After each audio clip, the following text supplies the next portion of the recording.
Have you ever wondered what happens beneath your feet? In a world hidden from our eyes, a silent, relentless war is being waged. This isn't a conflict between nations or empires, but a battle for survival and territory fought by millions of tiny soldiers.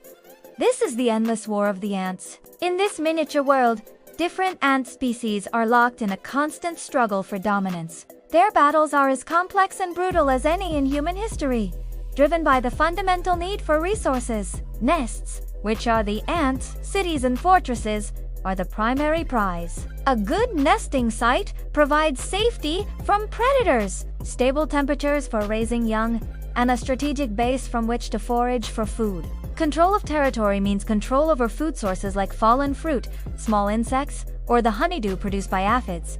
For an ant colony, expanding its territory is not just about power. It is the key to its survival and the future of its queen and her offspring. The tactics employed in these wars are astonishingly sophisticated. Some species, like the notorious army ants, are masters of overwhelming force. They march in massive columns, a living tide of jaws and stingers, consuming everything in their path and displacing any colony that cannot flee. Other species prefer more subtle strategies. The slave-maker ants, for example, are specialists in psychological warfare and kidnapping. They raid the nests of other ant species, not to kill the adults, but to steal their eggs and larvae. These stolen young are then raised as slaves, forced to work for the enemy colony, completely unaware of their true origin.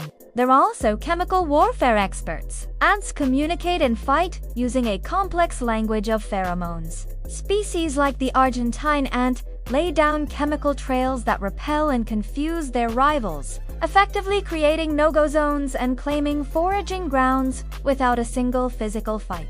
They can also release alarm pheromones to call for reinforcements, coordinating attacks with terrifying precision. It's a world of sieges, ambushes, and espionage, where the fate of a colony can be decided by a single scent. From the leafcutter ants, defending their fungal gardens, to the fire ants, whose sting can conquer vast lands. The ant world is a battlefield. These are not just mindless insects. They are organized societies engaged in a perpetual war for territory, resources, and the very right to exist. The next time you see a trail of ants, remember the epic conflict unfolding right under your nose?